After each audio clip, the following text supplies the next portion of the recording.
Assalamualaikum warahmatullahi wabarakatuh.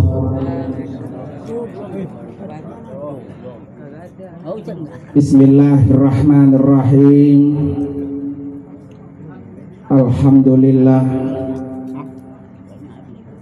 Alhamdulillahilladzi khalaqal mauta wal hayata liyabluwakum ayyukum ahsanu amala.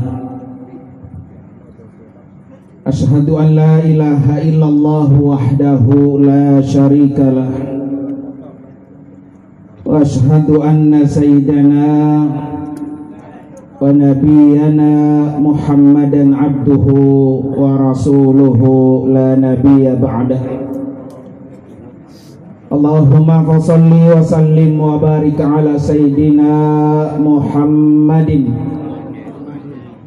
wa ala alihi wa ashabihi ajma'in, amma ba'du. Qala rabbi shrah li sadri wa yassir li amri wahlul 'uqdatam min lisani yafqahu qawli waj'al li waziran min ahli. Subhanaka la ilma lana illa ma 'allamtana innaka antal alimul hakim. Sadaqallahul azim. Hadratil mukarramin wal mukarramat, para asatidzah wal ustadzat, wabil khusus yang sangat kita muliakan, sahibul musibah, keluarga besar guru kita almarhum Bapak Ustadz Haji Muhdi Safri bin Safri. Wabil khusus buat istri dan putra putrinya, kita doakan mudah-mudahan yang ditinggal ini selalu diberikan kekuatan oleh Allah Subhanahu wa ta'ala, diberikan kesabaran dan juga ikhlas, karena semuanya inna lillahi wa inna ilaihi raji'un. Yang sama-sama kita hormati guru kita Al-Mukarram Bapak Kiai Haji Ahmad Zubair Dasuki MSI, guru kita Al-Mukarram Bapak Kiai Haji Haddad Umar MA, guru kita Al-Mukarram Bapak Ustadz Haji M. Harir Rasyadi MA, dan guru kita Al-Mukarram Bapak Ustadz Haji Nasruddin Hanafi, dan juga Al-Mukarram guru kita Al-Ustadz Haji Ahmad Jayani, Bapak Ustadz Haji Ahmad Fauzi Toha LC, dan para guru-guru yang lain yang begitu banyak hadir pada malam hari ini. Dan kita doakan supaya guru-guru kita semua diberikan umur yang panjang, sehat selalu, berkah dunia dan akhirat. Para bapak hadirin dan hadirat sekalian, jamaah majelis tahlil yang dimuliakan oleh Allah Subhanahu wa ta'ala. Pada malam hari ini, alhamdulillah wa syukrulillah, kita sama-sama diberikan kesempatan oleh Allah untuk duduk bersama, mengiringi doa buat guru kita, saudara kita, sahabat kita yang baru saja dipanggil oleh Allah Subhanahu wa ta'ala. Tentunya di kesempatan yang sangat baik ini kita terus lantunkan doa yang terbaik buat almarhum. Mudah-mudahan almarhum dicatat oleh Allah sebagai orang yang husnul khatimah. Para bapak hadirin dan hadirat sekalian, bahwa kematian itu memang akan datang secara mendadak. Terkadang kita selalu belum siap, padahal mati adalah sesuatu yang sudah pasti datang. Tapi kita sering bilang kita belum siap. Jadi kalau hari ini guru kita dipanggil, mungkin besok kita. Kalau hari ini guru kita tahlilkan, mungkin besok kita. Dan ini satu hal yang sudah maklum, satu hal yang biasa aja. Karena siapapun pasti apa? Siapapun pasti mati. Jadi kalau sampai hari ini istri beliau masih terngiang-ngiang, terasa nggak percaya, tapi itulah yang namanya kematian. Makanya kata Allah, inna lillahi wa inna ilaihi. Semuanya pasti akan kebagian. Nggak ada yang nggak kebagian.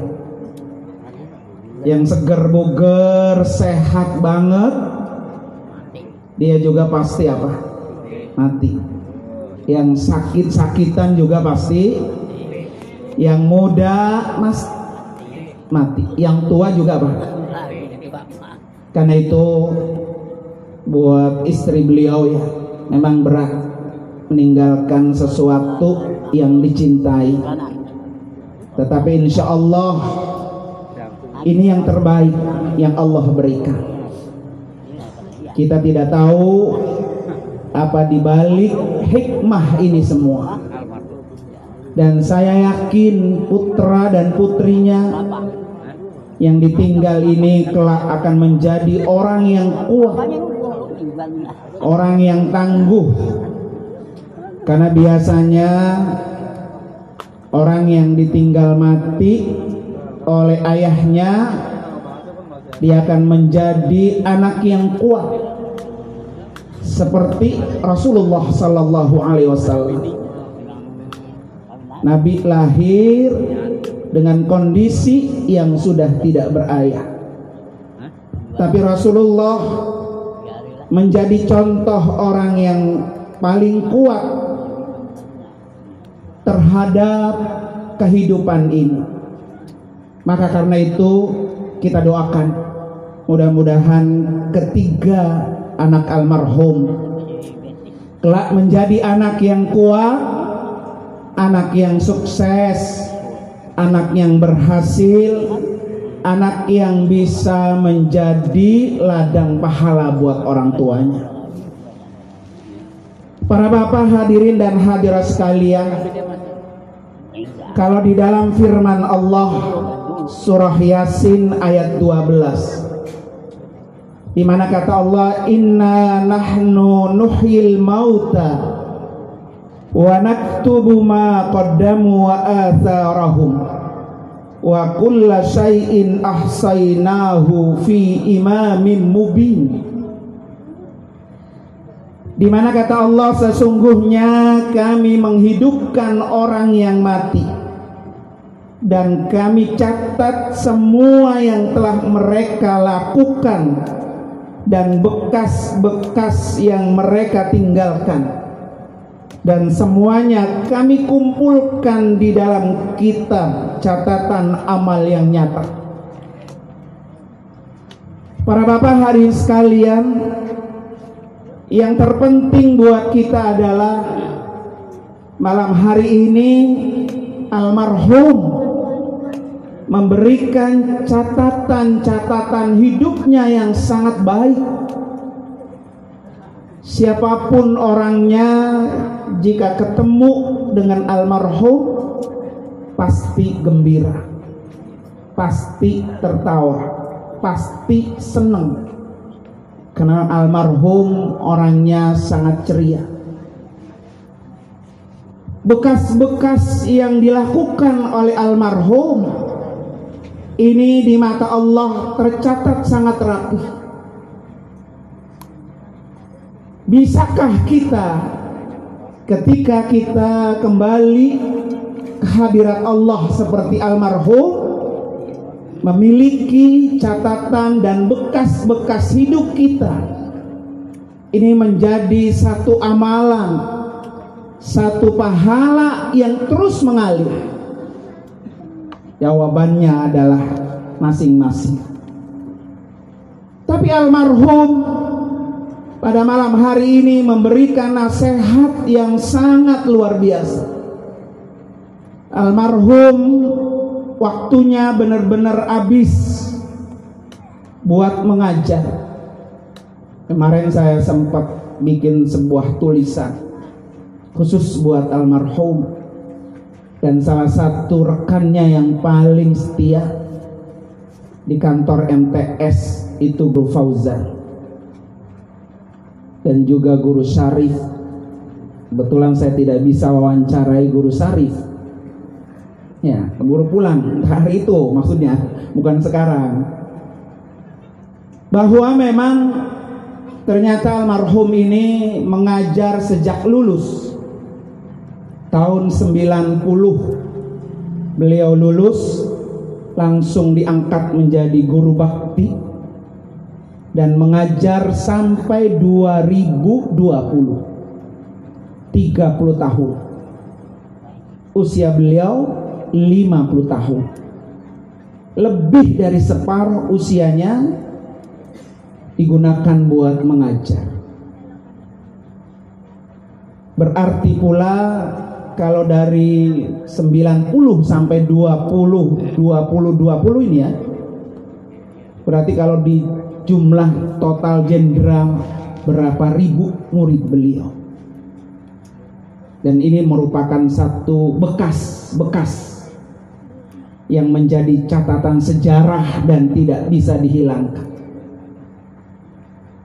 Dan beliau tidak cukup hanya mengajar di formal saja, tapi beliau juga mengajar ke majelis-majelis taklim, khutbah ke berbagai masjid, termasuk juga yang saya sampai kaget, beliau ini adalah penyiar radio Syiar Senja, Kafling Akhirat seminggu 3 kali, terutama ba'da subuh. Sampai-sampai beliau takut terlambat datang dari rumah menuju ke studio, akhirnya nginep di kantor MTS supaya besok siarannya on time. Ini perjuangan dakwahnya yang sangat luar biasa. Jadi bagi murid-muridnya yang barangkali rindu kangen dengan beliau ini, bisa di setel ulang di Radio At-Taqwa sebagai pengisi setia Radio At-Taqwa. Dan ini bekas-bekas yang tidak semua orang punya. Para bapak hadirin dan hadirat sekalian, karena itu dalam satu riwayat ada 7 pahala yang terus mengalir ketika kita kembali ke hadirat Allah Subhanahu wa ta'ala. Yang pertama adalah man 'allama ilman, orang yang mengajar ilmu. Ini adalah orang yang pahalanya terus mengalir, dan ini sebuah investasi akhirat yang sangat mahal yang dimiliki oleh almarhum. 30 tahun. Saya bilang tadi lebih dari separuh usianya. Orang-orang yang mengamalkan ilmu yang mengajar ke berbagai daerah, ke pelosok-pelosok. Ini adalah satu bukti bahwa orang ini kembali ke hadirat Allah, sudah memiliki bekal yang sangat banyak. Kalau seandainya dihitung satu huruf 1000 atau 100.000, berapa huruf yang diajarkan oleh beliau kepada murid-muridnya, dan berapa ribu murid-muridnya yang pernah diajarkan. Itu jumlahnya pasti sangat banyak sekali. Dan ini mudah-mudahan merupakan apa? Amal soleh, bekas-bekas yang beliau tanamkan sehingga terus mengalir. Dan beliau di alam kubur istirahat dengan tenang, dengan senyum bahagia, karena pahala ilmunya yang terus mengalir. Dan malam hari ini banyaknya orang yang hadir ini satu bukti bahwa kecintaan kita selaku murid beliau untuk bisa duduk bersama. Kemudian yang kedua, pahala yang mengalir kata Rasulullah adalah man taraka waladan yastaghfiru lahu ba'da mautih, yaitu orang yang bisa meninggalkan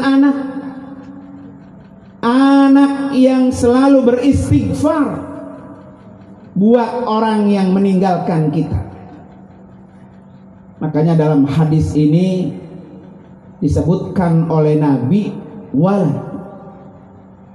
Artinya kalau walad itu bisa anak biologis, bisa anak ideologis. Anak biologis almarhum memang 3 orang, tapi anak ideologis almarhum ini yang tidak terhitung. Jadi semakin banyak orang yang beristighfar untuk almarhum, maka itulah sedekah jariyah, pahala bekas-bekas yang terus mengalir menenangkan kuburannya. Karena itu sangat bersyukur sekali buat kita semua yang menjadi guru, ya, banyak punya murid, mengajar dengan ikhlas, karena itu investasi akhirat. Karena itu dulu saya pernah dengar, pernah tanya sama Buya, enakan ngajar aja, tidak ceramah kemana-mana gitu ya, apa enakan ceramah aja, kagak ngajar di mana-mana? Karena secara income enakan mana? Ceramah aja gitu ya. 1 menit, satu jam udah kelihatan gitu ya. Kata beliau apa? Kalau ente ngajar di sekolah, emang materinya kecil, gajinya kecil gitu. Tapi dia itu sedekahun jariyah, pahalanya terus mengalir. Orang beda yang diajarkan sama yang dengerin ceramah doang. Karena kalau diajarkan, dia menganggap bahwa itu adalah abu kafiddin, dia adalah bapak kita dalam agama.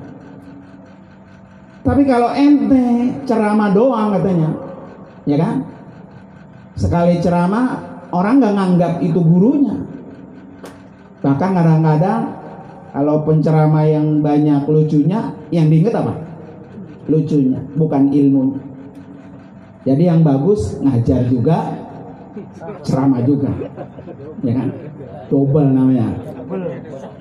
Nah ini almarhum lakukan itu, ya, lakukan itu. Beliau ngajar juga, beliau penceramah juga, beliau khotib juga, beliau ngajar di majelis taklim juga. Nah, ini semua adalah bukti daripada bekas-bekas pahala yang terus mengalir buat beliau berada di alam barzakh. Para bapak hadirin dan hadirat sekalian, kemudian yang ketiga, orang yang bisa mengalir pahalanya saat dia berada di alam kubur, man waratha mushafan, yaitu adalah orang yang mampu mewarisi Al-Quran. Mewarisi Al-Quran ini termasuk mengajarkan Al-Quran. Dahsyat pahalanya buat orang yang mengajarkan mengaji Al-Quran. Kenapa dia menjadi orang yang paling dahsyat? Dan orang yang tidak pernah rugi adalah orang yang mengajar Al-Quran. Karena dengan Al-Quran itulah dia bisa masuk ke dalam surga. Kadang-kadang kita lupa. Dulu waktu kita bisa baca surah Al-Fatihah pertama kali, siapa guru kita? Siapa yang mengajarkan kita? Dialah yang paling berjasa buat diri kita. Karena dengan sebab kita bisa baca Fatihah, maka dialah yang membukakan pintu surga buat kita. Begitu dahsyatnya orang yang bisa mewarisi Al-Quran. Karena Al-Quran itu satu hurufnya punya nilai pahala. Kalau kita baca dengan kondisi tidak berwudu, ya Al-Fatihah, tidak punya wudu, satu huruf 10 kebaikan. Kalau kita baca Al-Fatihah punya wudu, satu huruf 25 kebaikan. Kalau kita baca Al-Fatihah dipakai sholatnya sambil berdiri, maka satu hurufnya 100 kebaikan. Kalau kita baca Fatihah dipakai sholatnya sambil duduk, maka satu hurufnya 50 kebaikan. Bagaimana dengan orang yang membaca Al-Quran dan terus diajarkan kepada banyak murid? Ini yang menjadi catatan orang yang pahalanya terus mengalir. Jadi beruntung buat guru-guru yang betul-betul memegang Al-Quran. Karena dialah yang mengantarkan kita, menemani kita ketika kita berada di alam barzakh. Jangan lihat materinya ketika kita ngajar, tapi lihat ini adalah investasi akhirat. Ini adalah tabungan kita di akhirat. Sekarang mati kalau nggak punya tabungan amal, rugi besar, ya Pak ya. Apalagi kalau matinya kena COVID, ya udah yang nyolatin dikit, ya ditahlilin takut. Ya, yang doain berarti apa? Dikit. Kalau kita nggak punya tabungan amal soleh, dari mana yang bantuin? Tapi kalau kayak almarhum ini luar biasa, yang tahlil banyak, yang doain banyak. Kenapa juga ketika kita tahlil, Pak, tahlilnya banyak, la ilaha illallah, la ilaha illallah. Kemarin malam saya bawa 200 tahlil, udah pada ngampleh ya. Kalau di Jumalang 300 minimal. Zaman Ken Nur Ali 1000. Kalau orang sini tahlilnya 1000, kabur semua. Ya. Kenapa begitu Bapak sekalian? Karena kata Nabi, mangkana akhiru kalamihi la ilaha illallah dakhalal jannah. Bagaimana supaya kita bisa melafazkan la ilaha illallah dengan lancar? Kalau kita terbiasa tahlil, kadang-kadang diajak tahlil aja baget, kalau kata Ustaz Fauzi itu ya, peret gitu Pak ya. Padahal ketika kita tahlil, Pak, keuntungannya bukan hanya buat kita, bukan hanya buat almarhum, tetapi orang-orang yang kita bacakan tahlil dia termasuk ini fidaan minan nar, penebus daripada siksa api neraka. Jadi kalau kita ditahlilin, enakan dikit, enakan banyak. Jadi kalau ada ustadznya baca tahlilnya lama, jangan apa? Jangan protes, ya kan? Kenapa juga disuruh baca kulhu? Kulhu Allahu ahad, Allahus somad, lam yalid walam yulad walam yakul lahu kufuwan ahad. Ya, di sini tradisinya pakai kacang. Ya kan, dari rumah kalau orang Jumalang udah bawa tentengan kulhunya, bukan ngandelin di mana? Di majelis, ya kan? Cuman kalau di Jumat Harapan nyetornya pakai jari. Kalau diangkat 5-5-nya, kata petugas 500. Padahal nggak punya apa-apa. Nyerak gitu maksudnya ya, 5 jari diangkat. Kenapa para hadirin sekalian kita dipinta kulhunya? Kenapa Al-Maghfurlah guru kita Pak Kiai Hajur Ali menciptakan tradisi seperti itu? Karena ada satu riwayat mengatakan bahwa orang yang berulang-ulang kali membacakan surah Al-Ikhlas kulhu ini 3 kali aja Pak, udah dianggap membaca Al-Quran sama pahalanya sepertiga Quran. Sepertiga Quran. Dan ini yang menyelamatkan orang yang berada di alam barzah. Cepet banget kulhu gitu Pak. Bukan kulhunya Pak ya. Nah ini sebuah tradisi Pak, tradisi bekas-bekas Al-Maghfurlah guru kita. Jadi kalau pengen ketika kita mati banyak yang tahlilin, banyak yang doain, kudu apa? Kudu rajin. Dimana denger baik saudara atau tetangga, walaupun sekali ya bismillah. Kalau di Jung Harapan Pak lagi musim mati, ya kan? Kalau nggak dikasih surat oleh kelurah bahagia, masih tahlil terus. Tiap hari 1 orang meninggal. Kadang-kadang banyakkan yang mati daripada jumlah harinya. Para bapak hadirin sekalian, kemudian yang keberapa udah tuh? Yang keempat, yang bisa pahala terus mengalir, man hafara bi'ran, yaitu orang yang mampu menggali sumur. Menggali sumur. Bukan tukang gali sumur, bukan, ya. Menggali sumur, membuat sumur gitu Pak. Yang kemudian airnya ini Pak disedekahkan. Kalau zaman sekarang sumurnya udah nggak ada, tukar pakai apa? Jet pump. Jet pumpnya udah kalah. Pakai apa? Satelit, Pak ya.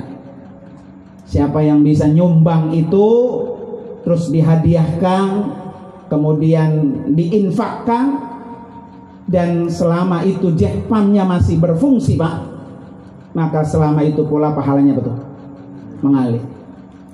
Jadi jangan jet pump musola ya Pak diambil, ya kan? Boro-boro kita mau nambahin apa tuh? Jet pumpnya yang rusak, malah yang ada diapain? Diambil. Ya, ini kebangetan orang. Bukan cari pahala yang mengalir, itu orang cari dosa yang mengalir ini Pak. Kemudian yang kelima adalah man bana masjid, yaitu adalah orang yang mampu membangun masjid. Ya ini sudah pasti Pak, udah tahu semua itu mau orang membangun masjid, mau apanya kayak dibangun Pak ya, mau temboknya kayak, mau tanahnya kayak, kalau enggak mau bersihinnya kayak, maka dia termasuk innama ya'muru masajidallah man amana billah. Termasuk orang-orang yang memakmurkan masjid, ciri-ciri para orang-orang beriman, yaitu adalah membangun masjid. Kemudian yang ke-7 adalah man ajra nahron, orang yang bisa menggali apa tuh Pak, melobangi parit saluran air, Ya Pak ya. Comberan ditutup, itu orang kagak pengen pahalanya tuh ngalir. Pahalanya apa tuh? Mampet. Kalau yang comberan diapain tuh? Tutup. Berarti pahalanya apa? Mampet. Gitu Pak ya. Kadang-kadang bukan ditutup, dicor langsung, ya kan? Jadi orang yang pahalanya mengalir adalah orang yang bisa membuka jalan buat air mengalir, termasuk parit-parit, kalenan-kalenan, kali-kali. Kadang-kadang Pak, orang sekarang buang sampah dari rumah diikat, naik motor, lemparin ke kali. Itu orang yang pahalanya mampet tuh, ya Pak ya. Karena dia udah memampetkan jalanan air. Jadi kali-kali kita udah pada hitam, kemudian juga apa? Penuh dengan apa? Sampah. Pengen kayak di Belanda Pak ya. Kitanya yang tidak mau tentang kebersihan. Dan banyak sekali, termasuk orang yang bisa meluaskan jalan Pak. Jalan di depan rumah, ya kan? Biar biasanya mobil muat 2, ini 1 sama motor aja udah gak muat, karena temboknya terlalu apa? Maju ke depan. Kalau ada orang yang begitu, berarti dia nggak mau apa tuh? Membuka pahalanya apa tuh? Mengalir. Semakin kita luaskan Pak jalanan itu, maka berarti kita semakin meluaskan jalanan pahala buat kita. Dan sekali lagi bahwa inilah bagian terpenting, bagaimana ketika kita mati, kita membawa bekas-bekas kita yang dicatat rapih oleh Allah Subhanahu wa Ta'ala. Tidak ada yang ketinggalan. Makanya dalam satu ayat lain Pak, bahwa kan setiap dosa yang kita lakukan itu dihapus Pak ya. Dihapus. Yang dihapus itu Pak adalah ampunannya, amnastinya ya, amnastinya. Tapi catatannya Pak nggak kehapus. Catatannya nggak hapus. Jadi kalau kita pernah berbuat dosa A, berbuat dosa B, kemudian kita hapus dengan melakukan kebaikan, dosanya nggak kehapus. Tapi catatannya yang tidak terhapus. Nih biar kita punya catatan, bukan catatan dosa Pak, tapi catatan-catatan apa? Amal-amal soleh. Maka insya Allah malam hari ini datangnya kita semua dicatat oleh Allah sebagai amal soleh buat kita, pahala yang terus juga mengalir ke kuburannya almarhum. Karena itu mari sama-sama kita kirimi Fatihah, wabil khusus buat istri dan putrinya tadi ya, Azka ya. Azka ya. Nah ini Azka yang kalau malam katanya masih terngiang-ngiang. Ya, memang biasanya anak perempuan gitu Pak, deket banget sama apa? Sama bapaknya. Karena itu kita bacain Fatihah, mudah-mudahan semuanya yang di alam kubur tenang, yang ditinggal juga tenang, dan yang paling penting Ibu Fitriah ini kita doakan juga biar kuat. Yakin ini yang terbaik dari Allah Subhanahu wa Ta'ala.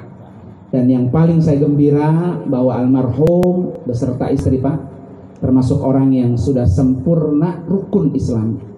Karena tahun 2004 beliau berangkat haji bersama dengan KBH Taqwa. Dan itu adalah satu kesuksesan seseorang ketika mati, wala tamutunna illa wa antum muslimun. Jadi agama Islamnya sudah sempurna. Kan itu mari sama-sama kita bacain Fatihah ala hadiniyah wa kulli niyatin salihah wa ila hadratin Nabi al-Fatihah. A'udzubillahi minasyaitonir rajim. Bismillahirrahmanirrahim. Alhamdulillahirabbil alamin arrahmanir rahim maliki yaumiddin. Iyyaka na'budu wa iyyaka nasta'in ihdinas siratal mustaqim siratal ladzina an'amta 'alaihim ghairil maghdubi 'alaihim waladdallin. Amin. Terima kasih dan mohon maaf. Hadanallahu wa ikum ajma'in. Assalamualaikum warahmatullahi wabarakatuh.